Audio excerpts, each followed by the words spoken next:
Welcome back, Spurs fans, to Casa De Spurs. The April Fool's San Antonio team has shown up the last couple of games, Steven. Not a joke. Not a joke, no. The two overtime losses in the last couple of games. Yeah. They fought. Sure. You can say that. I think there's a growing sentiment among some Spurs fans that, Greg Popovich is just getting out-coached in overtime. Is that something that you're on board with? Yeah. Greg Popovich, man, where do you start and begin with a guy like that? I think Greg Popovich is the greatest coach of all time. I think that goes without standing. I mean, Red Auerbach, like Don Nelson, like this is the kind of company that this guy keeps, right? So what I'm about to say is in no way to diminish the legacy of Greg Popovich. But I think it's safe to say that this man has run his race, and he has done a pretty darn good job of it over the course of his career. But what we're seeing now is a little bit odd. It's a little bit questionable. I think the other night in the overtime loss against one of the teams, we didn't even see Keldon Johnson. It was just like the guy wasn't on the roster anymore. We see a lot of Rudy Gay and Patty Mills to close out games. Of course, you're going to see DeMar. I think it's important to remember too, Trace, that there is a big gap between like the level of talent that DeMar DeRozan is like up here, and then it's like a long ways to go. And then there's like Rudy Gay and Patty Mills. So they are three veterans, but it's understandable why you would play DeMar, and it's questionable why you would play these other two guys. Yeah. I mean, it's what he's done his entire career, but he's had the fortunate situation of the three veterans that he relied on for, a decade plus to be Manu Ginobili, Tim Duncan, and Tony Parker. Those are the kind of veterans that in their 15th year in the league, you could play in tough situations, right? Yeah. Yeah. Although even with three Hall of Famers, like, let's not forget the Ray Allen shot. Like, Tim Duncan wasn't on the court. Yeah. So, anyways, his rotations have been suspect. The team's playing hard. I think we have to give credit for like some of their effort. Like, they're clearly playing hard. They're already like shorthanded talent wise, but then they've also had injuries. Like the other night, Jakob Poeltl was the only center that was like eligible to play in the game. I think Drew Eubanks was out. Gorgie Dang, like poor dude, came like he played for all of 20 seconds and was injured. Yeah. Like that was rough. So hopefully they get him back tonight. But yeah, I mean, it's like we're seeing like these weird rotations, and it's no wonder that like this is all going down the way that it is. I don't think that you fire Greg Popovich. I'm not even asking for that. I mean, he's earned the right to attempt this rebuild or whatever it is. But the reality is like when you have a team that's undermanned to begin with, they've got an incredibly difficult schedule. Like when they go 2-7 at home or something like that, like it's only going to get worse from there. It's just, man, they can't catch a break right now. And the players are a big issue of it, but so is Coach Pop, man. Just the reality of it. Yeah, no Lonnie Walker, not helpful that hurts. for some of these last games. It's becoming... Boy, they've missed him, man. They really have. For all the talk of what is Lonnie Walker, it's, his engine is pretty important to what the Spurs are trying to do. So, can I say one thing about Lonnie Walker? I don't mean to cut you off, but this is an important thing to remember. And there were reasons why Marco Bellinelli played last year, and it was just him on the court, at least in the beginning of the season. It made sense because he was respected as a three-point shooter. Now you have Lonnie Walker, who, credit to him, man, like teams game plan for him at least a little bit, and his presence on the court, just what he can do. Whether or not he will do it is still up for Spurs Twitter to decide. But what the guy can do is enough cause for teams to have to respect that. And right now, with him out of the rotation, it's just one less guy that teams have to respect. And so, I think if anything, Lonnie Walker's value has maybe gone up a little bit in this recent skid. So Yeah, I just want to add that his presence alone would help. Yeah.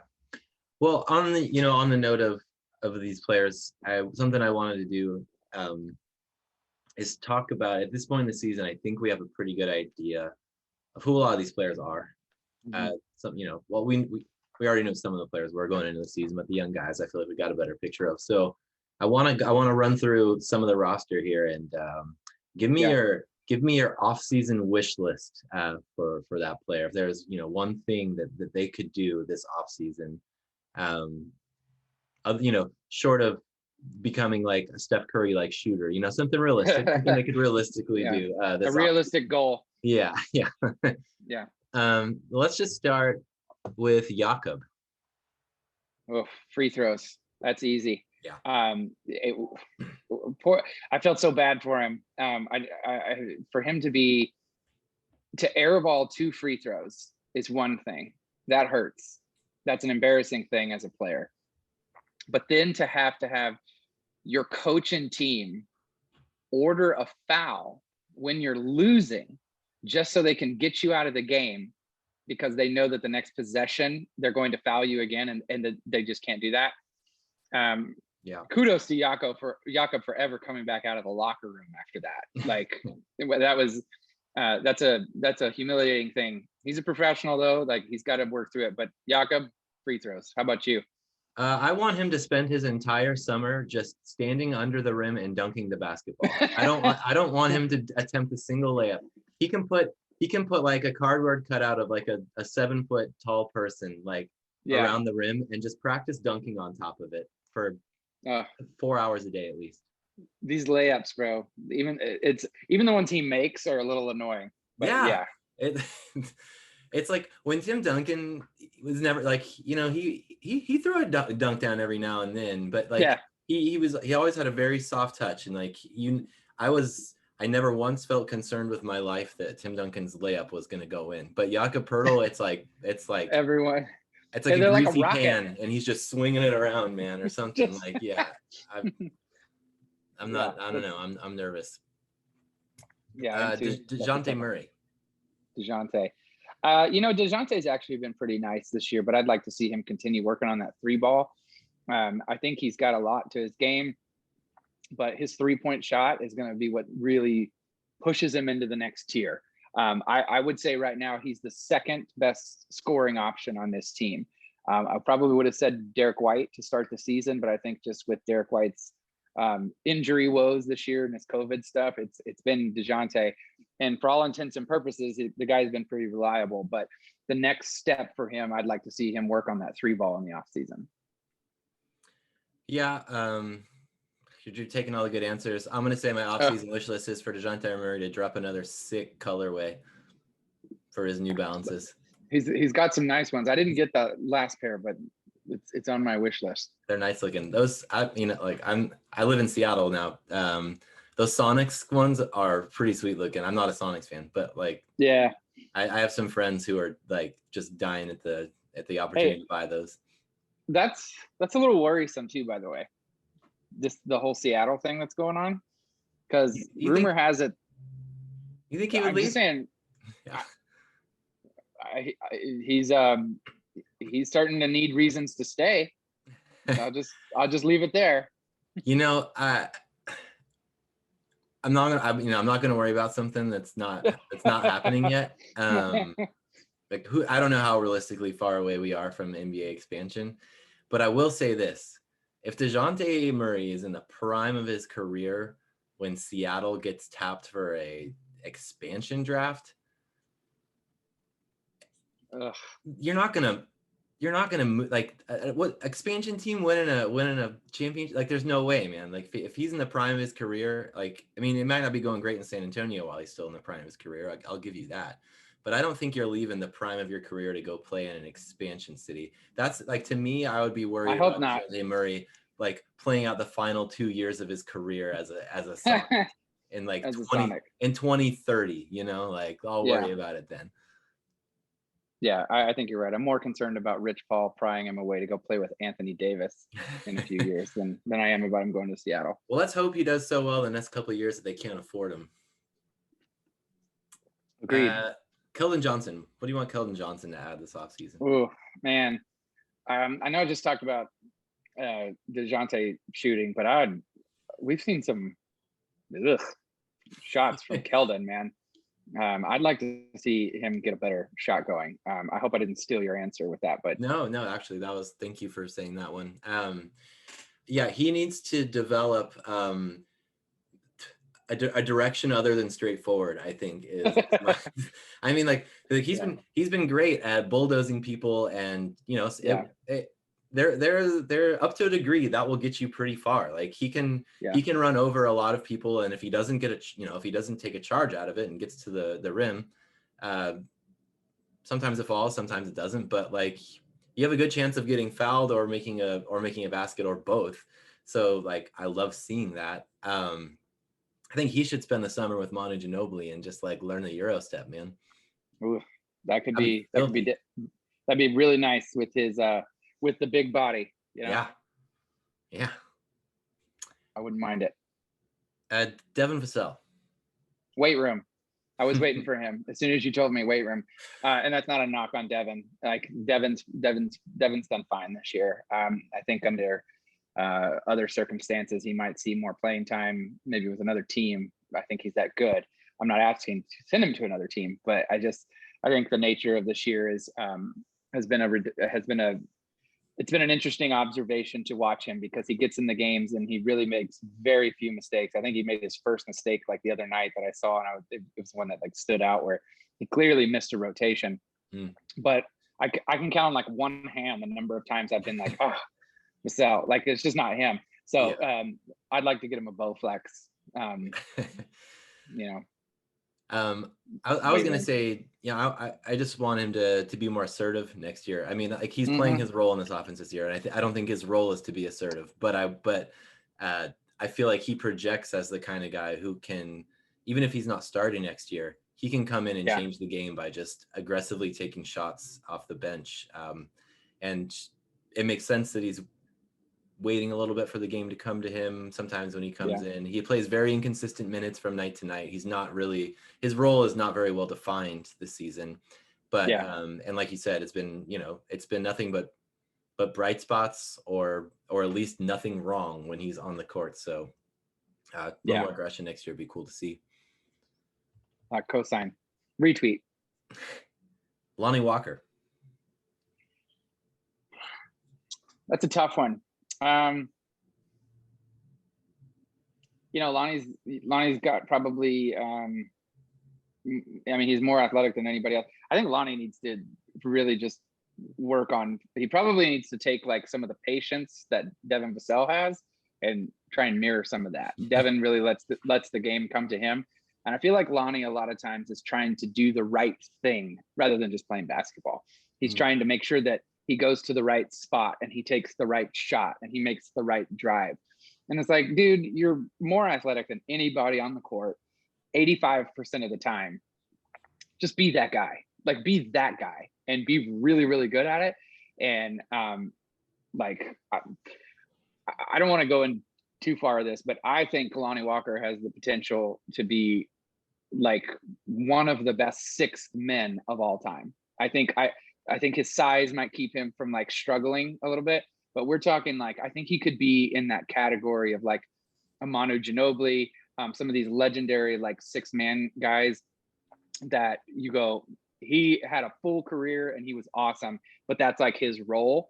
And of course, other people have to be like, no, he's way too talented. But I think that's Lonnie's thing, right? He needs to be a little bit more like Vassell and let that game come to him. And he's got an explosive game. So if he can master that, like, look out, NBA. Like, this guy's going to be really, really good. I think it's defense.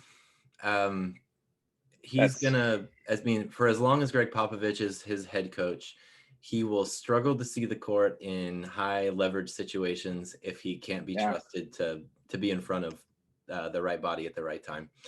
That's accurate. Yep. And not seeing that so much this year. And I don't know. I feel like you were praising Vassell for like, at least he doesn't miss his rotation. Like, I feel like Lonnie he misses his rotations, and he's probably athletic enough to recover a lot of the time, but I think it's just like he's a step or two away from whatever that is clicking and hitting those rotations. I just feel like I see him out of position on defense a lot, and so that's it for me. If Jakob Poeltl is going to spend all summer dunking on 7-foot cardboard cutouts, Lonnie Walker is just going to like follow like a diagram on the court for like, and then just kind of like sidestep around and like just follow the rotation around and just pretend the ball, just have some robots like passing a ball back and forth, and he's just going to like, he's going to get to the right spot. Yeah. It's a good drill. The trace drill. Maybe I'll build a robot for him. I don't know how to build a robot. Derek White.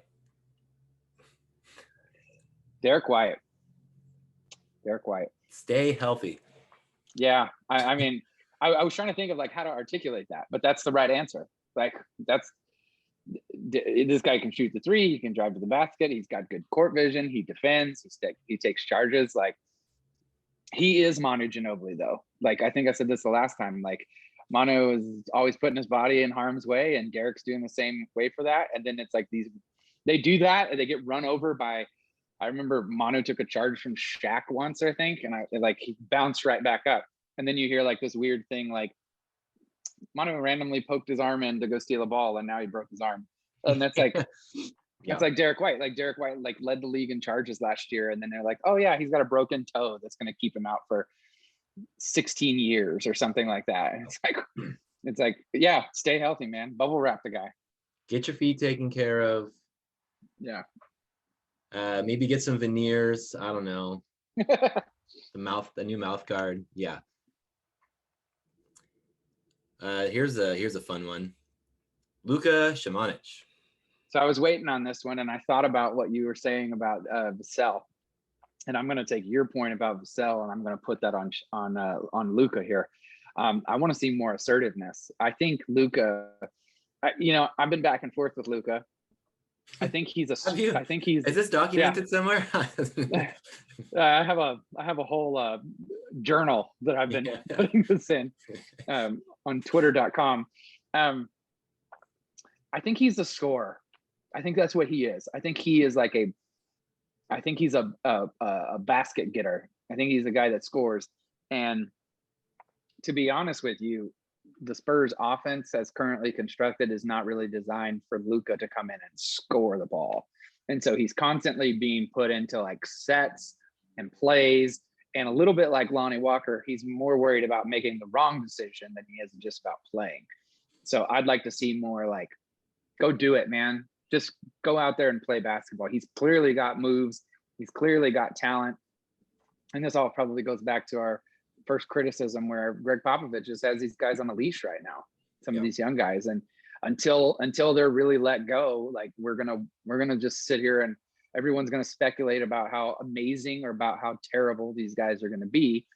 And it's probably really right into the middle. But my takeaway from Luka this year, what I've seen is this guy is a scorer. He just needs to play. He just really needs to play. I will. How do you feel about Luka? I'll second what you said, and I'll take the weight room answer that you gave to Devin. Yeah. So I think Luka, he's gonna have to. Yeah, I mean, what is he? 19? I don't know. 20, 21. Yeah, he's 21. He's 21. And he looks all of it. So yeah. We watched a bunch of guys over the weekend play in the NCAA just turned 21 tournament who are older than Luka Šimanić. So yeah, I don't know. I assume that he's trying. I assume that he's trying to bulk up. Yeah, I feel bad for him. But and I think that might help him, be able to come into the game and be more assertive and be more aggressive. If he like looks and feels the part, and he just, I don't know, he just, for as tall as he is, he looks so much smaller than like people that are even a couple inches shorter than him to me. I don't really know how to describe it other than that. He probably weighs like 60 more pounds than I do just because of how tall he is, but I don't. He's 227. Yeah, he's 6'10", 227. But here's the kicker. He plays the exact same position as Julius Randle. Yeah. Who is was he like 260? He's 6'8". Oh, I don't have his weight here. Julius Randle weight. Yeah, he's 6'8", 249, which I call BS. Like, yeah, he's a big dude. Yeah. And so I'm just saying, eventually Luka's trying to work his way into the starting lineup. He's going to be going up against guys like Julius Randle. Yeah. So yeah, weight room's a good call, Trace. Nice one. And I'll go back because I didn't know if, we haven't talked about Drew Eubanks, so let's do Drew Eubanks. Drew's fun, man. He's a fun player. He's not very good, but he is fun. And I think people forget that he's not very good because he does the thing is he's actually great as a backup center, but there's probably a big gap between him and Jakob. So maybe great's too strong. He's a decent backup center. I heard he wants to shoot threes. I think they told him no in this last offseason. But I mean, he's pretty decent around the rim. Like you know what I want to see for Drew? I want to see Drew become a shot blocker.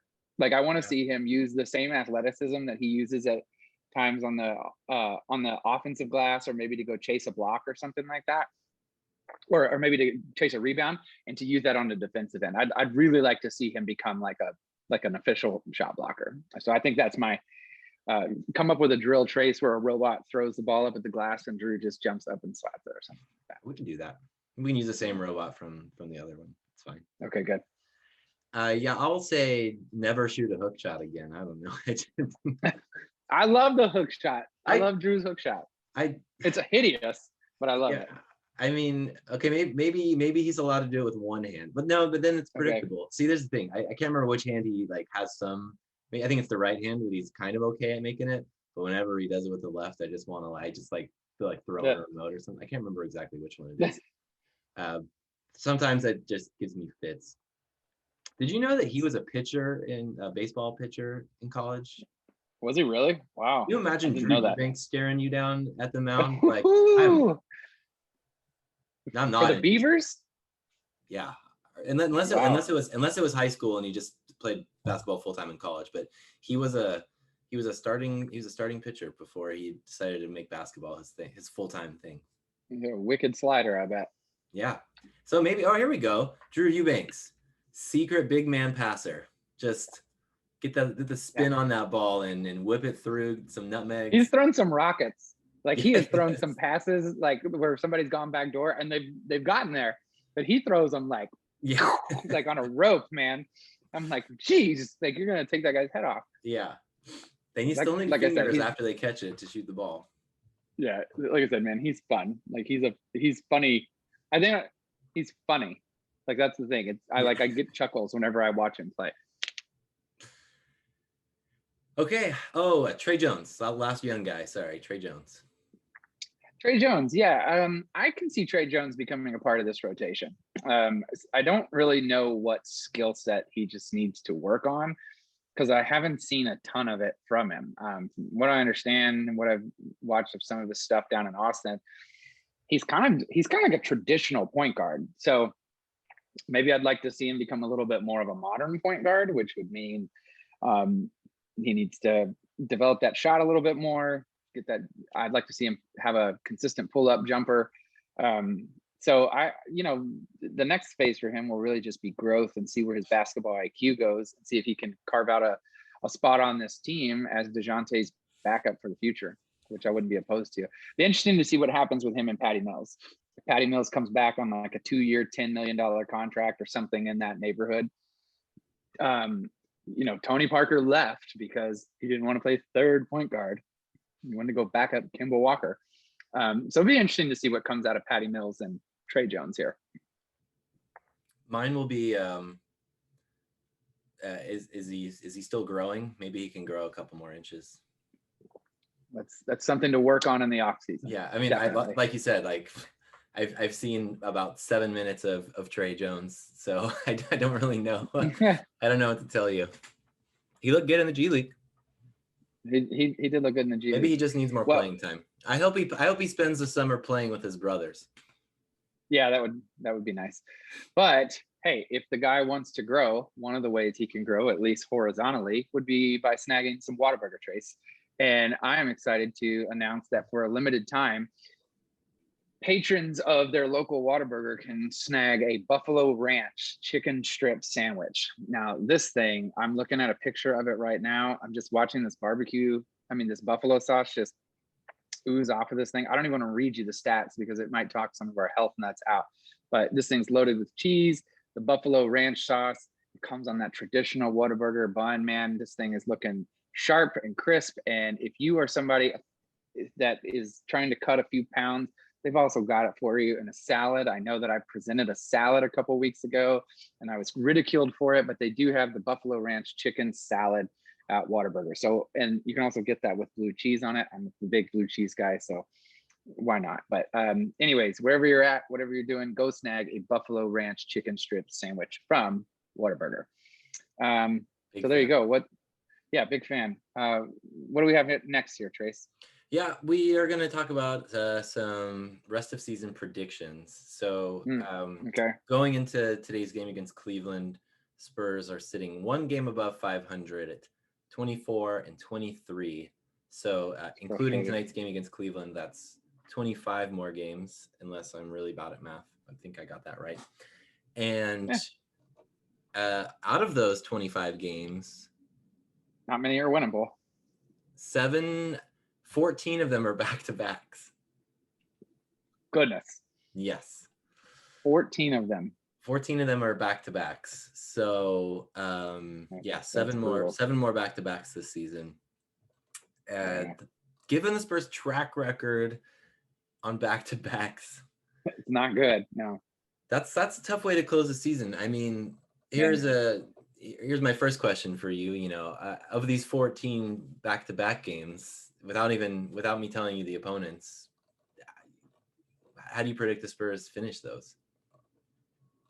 Well, I think the odds are that eventually they'll get a couple of them, but I don't like their chances for this, especially if they're sitting at a 500 team. They just lost 2 of their last 9 at home.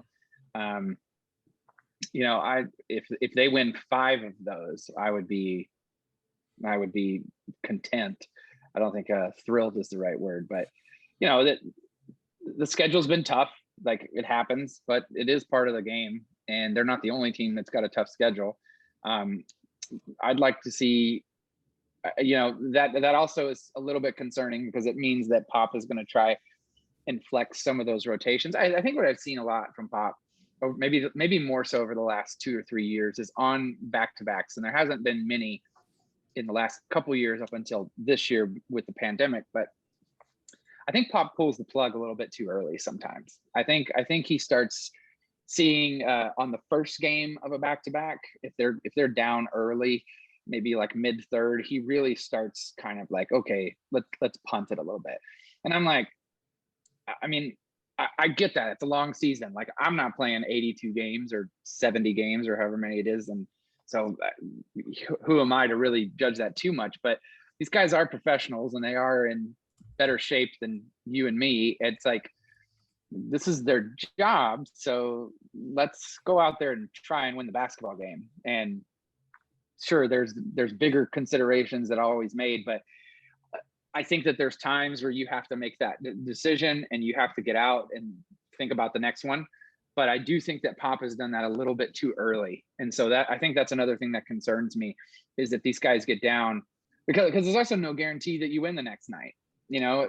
So it doesn't always make sense. It's like, you might have to dig deep in this game because you might get beat like a drum tomorrow.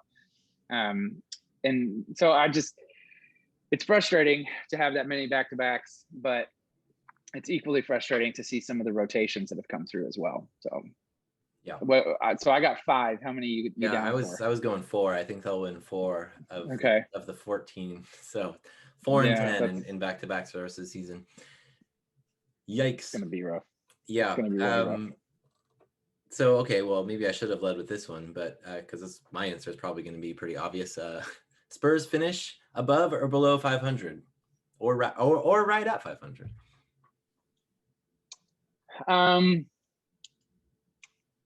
I do think that they're going to come alive for a good stretch at the end. I'm going to still take the over. I don't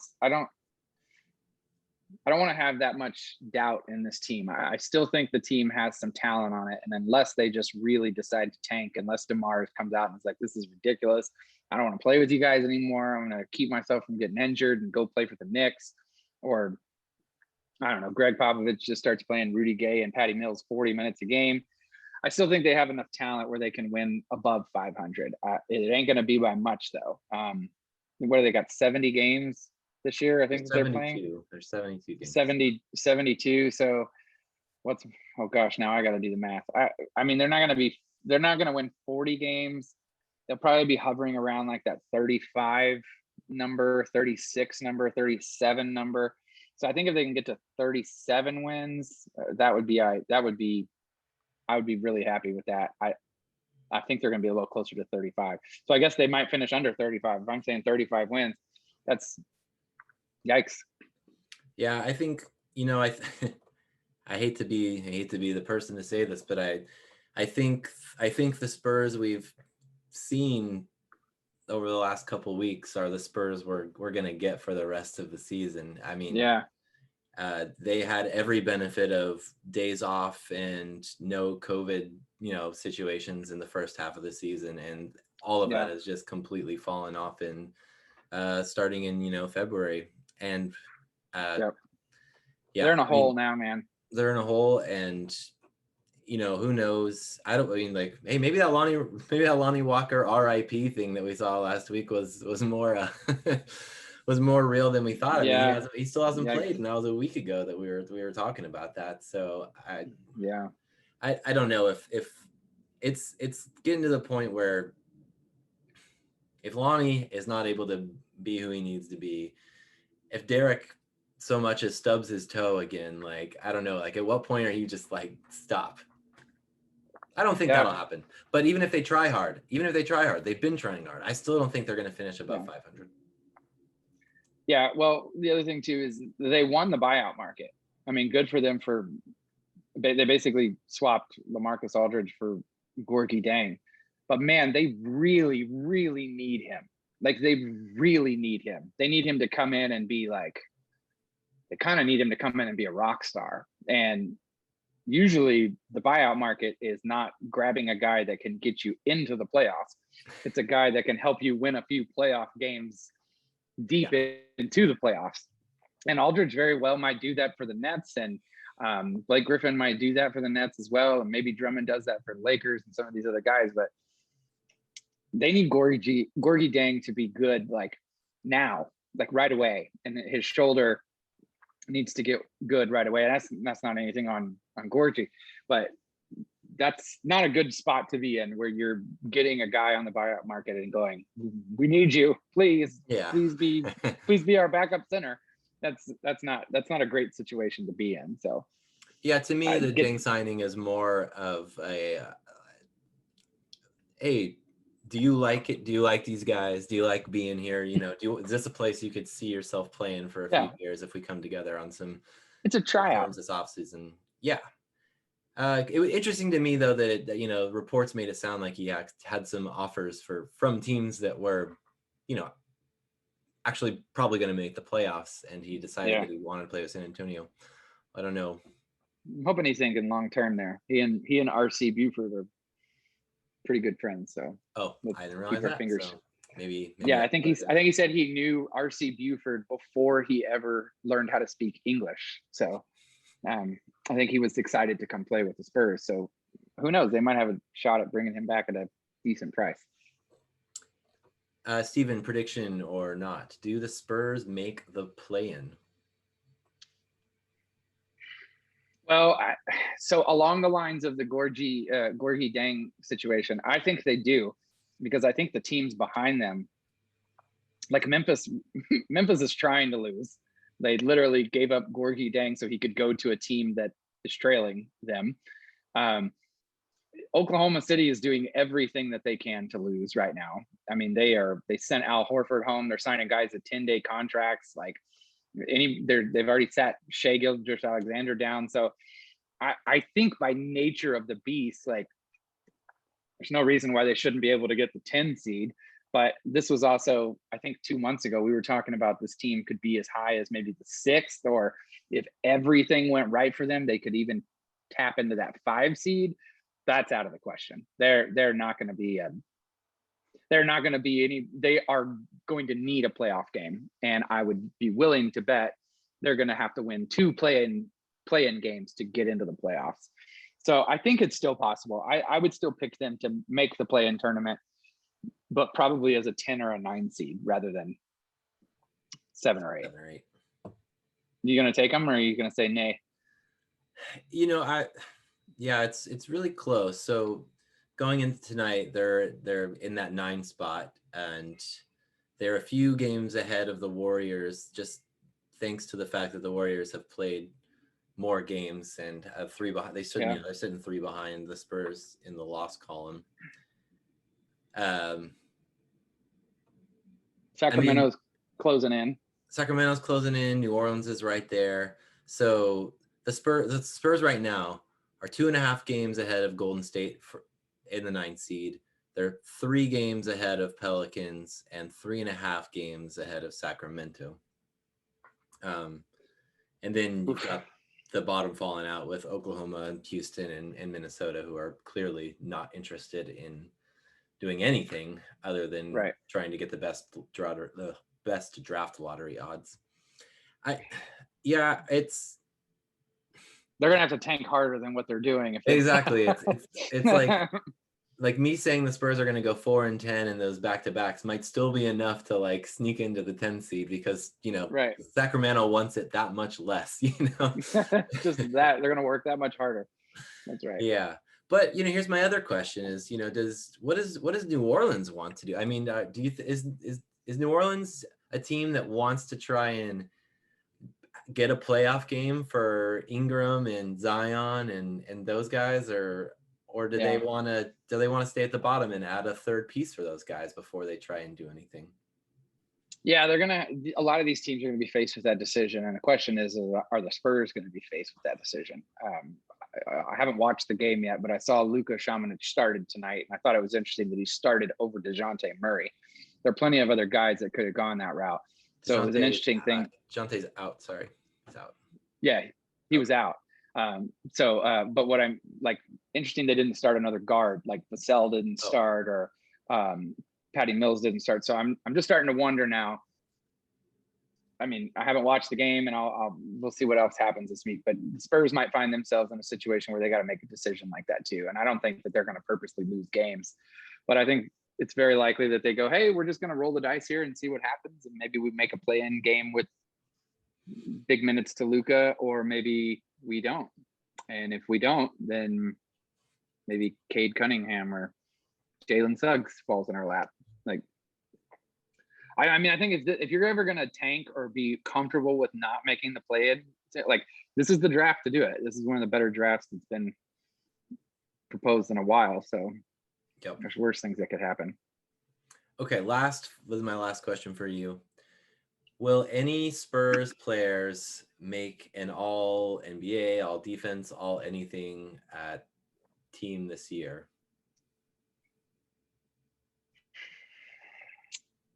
So all NBA, no. Probably goes. I could see. Not many 10 seeds have all NBA players. Yeah. I could see a path for Dejounte to make an all defensive team. I don't know that Vassell's going to finish with the minutes to make a rookie team, but I think that his play has been good enough to make a rookie team. There's been a lot of talk that Murray might make the most improved player. He won't.